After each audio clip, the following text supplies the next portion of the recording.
the SawHaul installation kit for tractors.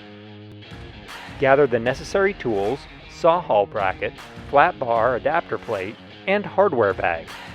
Mount the SawHaul bracket to the flat bar adapter plate by placing the elevator bolt, the flat bolt, through the convex hole in the back of the flat bar adapter plate.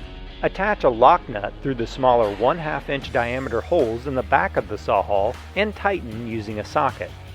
Position the U-bolt around the lift arm of the tractor. Place the U-bolt threads through the end slot holes on the flat bar adapter plate.